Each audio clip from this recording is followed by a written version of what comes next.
What's the best compliment you've ever received? When I was about 14, teacher said something like many girls would like to have your eyelashes and couple girls agreed. I'm dude, can't remember why she said that. She said that because you're beautiful. You're breathtaking. No, you're breathtaking. You're all breathtaking. Stop it, I can't breathe. One time I was sitting in my car at night, downtown where I'm from, when all of a sudden a car full of girls yelled, "You're hot." They were probably drunk, but I felt good, haha.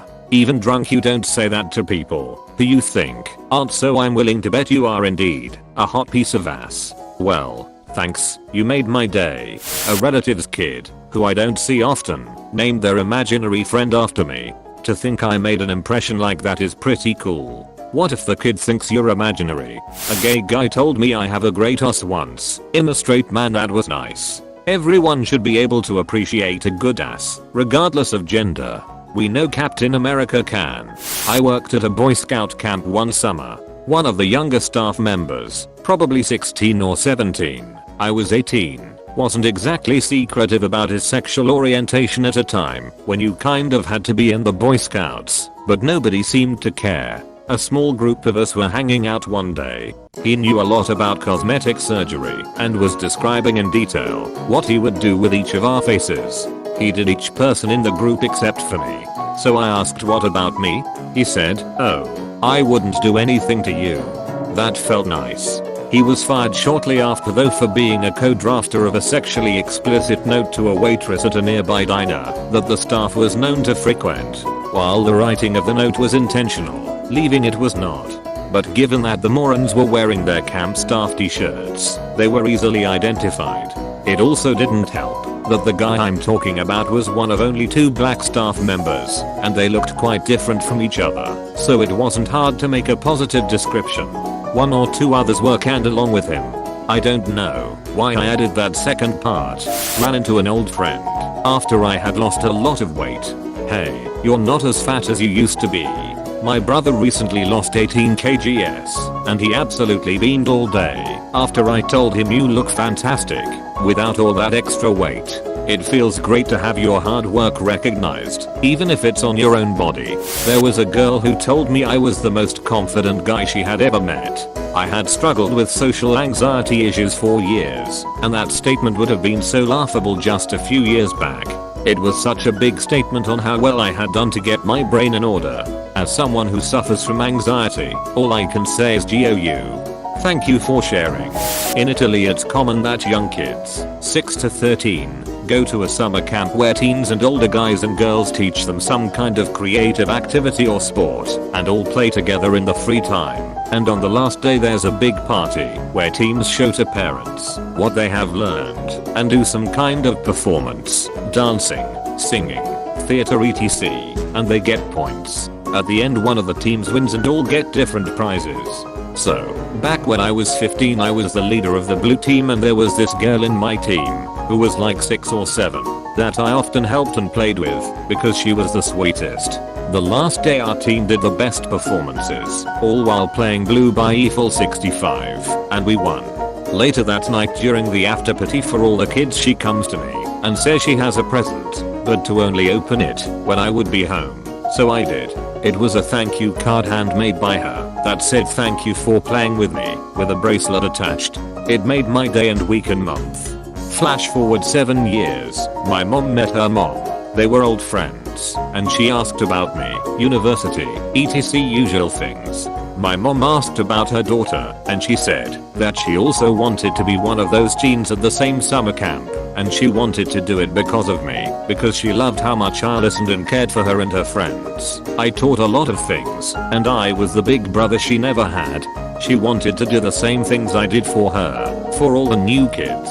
And I don't know what to say. I'm speechless and I still don't believe it. It's been about a month now, and I'm not over it yet. I know it's not really a compliment, but I thought it would fit here anyway. A few years ago during the summer we had a 7-day school trip to some island. We were walking to the beach and a girl said, "My name, nice shirt." I replied, "I know. You smooth son of a bitch." It's not really a best compliment, but it was a very random compliment. I was walking home and decided to cut across the parking lot. I had my headphones in and I was aware of the cars and people around me when a car pulled into the parking lot and slowed down to let me walk by. The driver said something, but I couldn't hear, so I stopped my music and asked him what he said. He said, "You're really beautiful, have a nice day," and drove off somewhere in the parking lot. It was 6th grade. For the past few previous months, I've been flirting with this girl, but she wasn't having it at all. But I continued, because it was quite amusing for me, and her friends and mine had been pushing us together. One day, we're in class drawing like Da Vinci or one of the famous artists who the turtles are named after. It was like drawing upside down. Anyway, I tell her that her drawing looks really accurate. She says, "Oh well, you're so sweet." Then my jaw dropped, and she puts her hand over her mouth. After realizing what she just said, there was also like 10 people around us who all went, "Oh, good job with the art flirting. I hope it works out for you." About 20 years ago, I had just finished a game of pickup soccer on campus and was walking back to my car. An extremely stunning older woman, I'd estimate mid-30s, asked me for some directions. I began to provide them, but they were quite complicated, so I just offered to walk her part of the way, since it was near where I was going anyway. We had a nice casual chat in the 5 minutes we walked together, and then we parted ways. She thanked me profusely, and then just as she began to walk away, she turned back to face me, her stunning figure framed in the fading sunlight, shot me a smoldering look and just whispered, "Nice legs." Then she walked away without turning back. I was 19, deeply insecure, and had rarely received any compliments on my appearance at all up to that point. To me, my legs were just hairy stilts that held up my torso.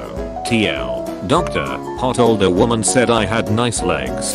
I was not told this directly, but a girl in my class told me her friend, who was very pretty, told me I was perfect LOOKING or something in that order. I thought I was pretty good looking when I was younger, but ever since I got horrible acne, I don't think I'll ever get a compliment like that from a girl that pretty. I've attended the Penny Arcade Exposition, PAX, as folks call it, on a few different occasions. In fact, I was lucky enough to be present at the first ever PAX South, which took place in San Antonio, Texas. It was a damned entertaining experience for the most part, although not without its downsides, and one of those less than stellar moments came about as a result of the compliment that I received. Now, I should tell you right away that the utterance in question almost certainly wasn't meant as a compliment. It was offered to me by a short, moderately overweight young woman, after she had apparently taken offense to my having approached her friend, who was dressed as Susan Stohellard from the Discworld novels. Given that Terry Pratchett's work is some of my favorite, I'd been hoping to snap a picture of the costume, and the process of asking for permission had resulted in a light-hearted conversation about literature in general. About a minute and a half into the exchange, though, Susan's friend interjected herself. "She isn't interested, you know," the girl snarled. I looked over at her, doing my best to pretend that I didn't understand the veiled accusation. "I'm sorry, I'm not sure what you mean. We're just discussing." "Oh, bullshit," snapped the young woman. "You don't know what you're talking about. Do you want to quiz me or something?" I asked. I'd said it with as much friendly charm as I could muster, hoping to defuse the girl's rapidly rising temper. Unfortunately, it had the opposite effect. She exploded at me, stepping forward and shouting up into my face, "Shut up. Just shut up. You don't belong here. You're just here to pick up women. You're too hot to be a geek." Without another word, the young woman grabbed her friend by the hand and stormed away. The taller of the two, Susan, looked over her shoulder and mouthed what might have been sorry, then disappeared into the crowd. I never did get my picture, and my then girlfriend, who had been watching the entire exchange, made fun of me for being a fake geek for the rest of the day.